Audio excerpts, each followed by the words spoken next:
अब बहुत कम टाइम बच गया है आपके एग्जामिनेशन को लेके। अगर हम बात करें तो आज 6 तारीख है, 6 दिसंबर। 1 जनवरी से आपके एग्जामिनेशन स्टार्ट है। तो अगर किसी का बीच में एग्जामिनेशन पड़ रहा है 1 जनवरी से 19 जनवरी के बीच में, तो वो कंसिडर नहीं करेंगे। अभी लास्ट में मैंने 3 वीक्स का रखा है आपका प्लान कुछ इस तरीके से। अगर आप देख पा रहे होगे तो 9 से 14 दिसंबर, देन फिर 16 से 21 दिसंबर, 23 से 30 दिसंबर तक। ठीक है, इन चीज़ों में आप क्या करने वाले हो, इन डेज में आप क्या करने वाले हो, सो दैट आपको वीकली पता चलता रहे, है ना। और ये बहुत डिटेल में और अच्छे से मैंने बनाया है, सो दैट आपको हेल्प करेगा ये एग्जामिनेशन में। और अगर आप मेरी इस जो पाथ मैंने बनाया है इसके थ्रू अगर आप जाते हो, तो आई विल गारंटी यू कि आप सही डायरेक्शन में लैंड करोगे और कुछ ना कुछ आप लेके जाओगे, JRF, PhD या फिर नेट। ठीक है, बट कंडीशन ये है कि आपको ये अप्लाई करना पड़ेगा। ऐसा नहीं कि आपने वीडियो देख ली और कुछ अप्लाई नहीं किया है।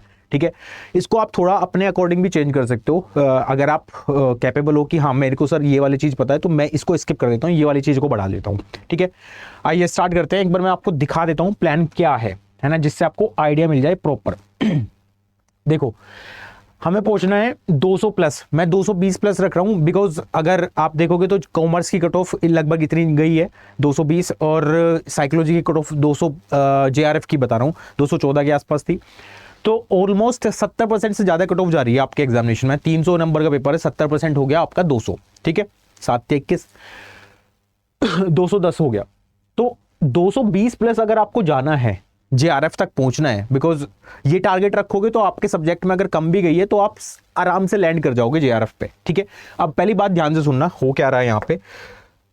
थोड़ा सा मैं डिटेल में इसलिए बता रहा हूँ सो दैट आपको अच्छे से क्लियरिटी मिल जाए आपको जाना कैसे है। ठीक है, ये 3 वीक का मैंने बनाया है। 9 दिसंबर से लेकर 14 दिसंबर तक 1 वीक रहेगा। आज है 6 तारीख, 3 दिन अभी आपके पास है। तो 3 दिन में आप जो भी आप पढ़ रहे हो उसी फ्लो में रहो। ठीक है, अब ये 3 हफ्तों का बनना कैसे है उसको ध्यान से समझना। ठीक है, मेरी बात बहुत ध्यान से सुनना, एक एक चीज बहुत इंपॉर्टेंट रोल प्ले करेगी।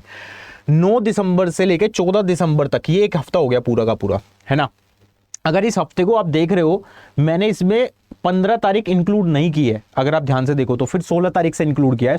15 का हो गया अपने पास संडे। ठीक है, अब ये बात आपको ध्यान रखनी है कि इसमें वही इस स्ट्रैटेजी को यहाँ से फायदा ले पाएगा जिसकी थोड़ी बहुत तैयारी चल रही है। ऐसा नहीं है जिन्होंने अभी किताब उठाई है और वो सोच रहे हैं कि सर 1 महीने में करवा दो क्लियर, हमें नहीं पता।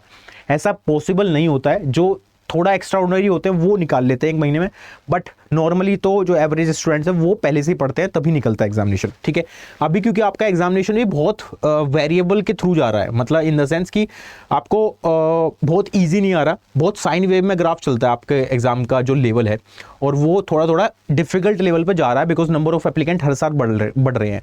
इस बार भी आप देखोगे जून अटेम्प्ट में जो री एग्जामिनेशन था लगभग 6 लाख लोग अपीयर हुए थे, और जो ऑफलाइन वाला था उसमें 3 लाख लोग अपीयर हुए थे, है ना। तो हर साल ये बढ़ता जा रहा है, और नंबर ऑफ एप्लीकेंट जो हैं जो फॉर्म फिल करते हैं वो तो और ज़्यादा है, 10 लाख से ज़्यादा है। ठीक है, दिसंबर वाले में वो डेटा भी क्रॉस कर जाएगा मेरे को जहाँ तक लग रहा है। ठीक है, क्योंकि बहुत सारे स्टूडेंट ऐसे भी होंगे जो दोबारा फॉर्म फिल करेंगे बिकॉज उनका एग्जामिनेशन अच्छा नहीं गया था री एग्जामिनेशन वाला। ठीक है, अब मेरी बात ध्यान से सुनना, इसमें क्या करना है आपको, जो आप पढ़ रहे हो पढ़ते रहो, कोई दिक्कत नहीं है। इसमें आपको रिवाइज करना पड़ेगा, प्लस मिस्टेक्स जो आप कर रहे हो डेली बेसिस पे वो कैसे पता चलेगी मिस्टेक्स।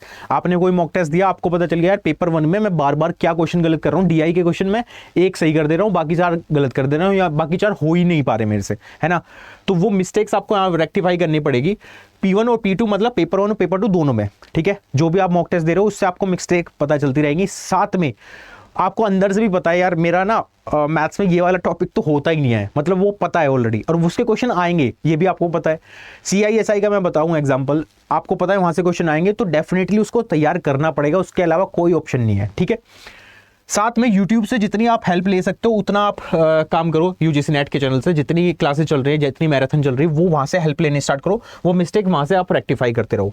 प्लस सैटरडे संडे में अभी मैंने मॉक टेस्ट रखा है पहले हफ्ते में, 9 से लेकर 14 दिसंबर तक, सिर्फ 2 ही दिन रखा है ना।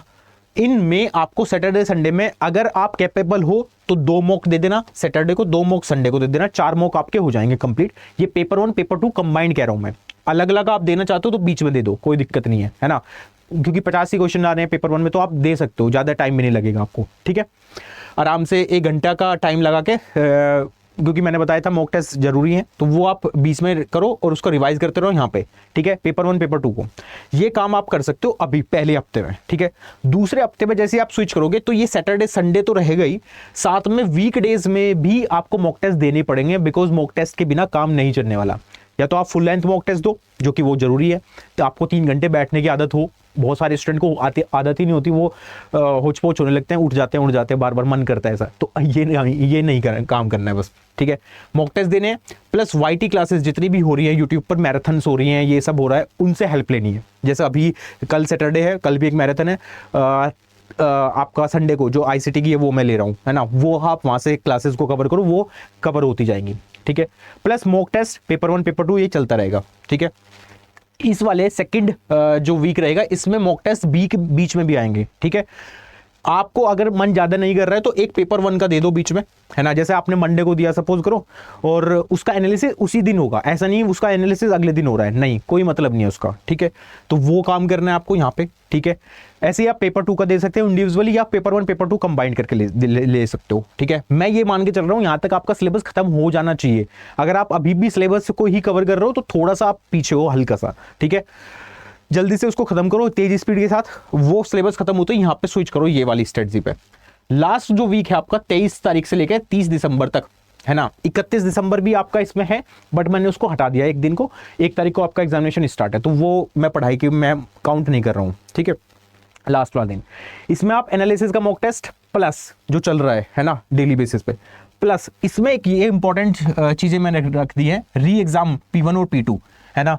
री एग्जाम अगर आपने अपीयर किया था, वो आपके पास पेपर पड़ा होगा, पीडीएफ की फॉर्म में आपने डाउनलोड किया होगा, उसको एनालिसिस जरूर कर लेना एक बार, है ना। वहां पे आपने मिस्टेक करी होंगी, वो मिस्टेक जरूर देख लेना, वहां पे कहां ब्लंडर हुआ था, आपने जो सही क्वेश्चन करे थे वो भी एक बार चेक करना, कहीं मैंने तुक्का से सही ना कर दिया हो, प्लस जो मैंने किए हैं और वो गलत हो गए हैं, दैट्स वाई वहां तो ब्लंडर है। आप पढ़ के गए हो, आपने कॉन्सेप्ट आपके स्ट्रॉन्ग था, फिर भी क्वेश्चन गलत हुआ है, किसी ना किसी कारण की वजह से सिली मिस्टेक हुई होगी, आपसे वहां क्वेश्चन नहीं बना है, वो बहुत गड़बड़ है, वहां वो नहीं होना चाहिए। जो रेड मार्क्स आता है ना, जो रेड कलर में ऑनलाइन में होता है, जो आपने छोड़े हैं इसमें री एग्जामिनेशन में, वो तो मैं एक्सेप्टेड है भाई, आपने कॉन्सेप्ट ही नहीं पढ़ा तो आप कर ही नहीं पाओगे, सिंपल सी बात है। बट वो जो छोड़े हैं वो अब दिसंबर वाले में नहीं होने चाहिए, पहली बात तो ये समझो, ठीक है। तो आपको करना क्या क्या है, जो ग्रीन वाला है मार्क री एग्जामिनेशन में जो आपने किए थे वो भी आपको चेक करने हैं, मतलब आपने जो सही किए थे, कहीं आपने तुक्के से सही ना हो गया हो कोई क्वेश्चन। जो रेड हुए हैं, मतलब जो आपने अटेम्प्ट किए लेकिन वो गलत हुए, वहां तो बहुत गड़बड़ है, वहां वो रेक्टिफाई करना पड़ेगा, सिंपल सी बात है। और जो आपने स्किप कर दिए, जो बिल्कुल व्हाइट थे, है ना, व्हाइट कलर से थे, वो क्वेश्चन भी आपको देखने पड़ेंगे। तो पूरा पेपर P1 P2 ये पूरा एनालिसिस करोगे लास्ट के वीक में, बस एनालिसिस मतलब पूरा देखते चले जाओ, इसका आंसर ये था, मैंने सही कर दिया था, मेरे याद था, ठीक है, इसका आंसर ये था पर मैंने गलत किया है, तो वो रेक्टिफाई करोगे, दिमाग में रखोगे, कहीं वहां से क्वेश्चन फ्रेम ना हो जाए, ठीक है।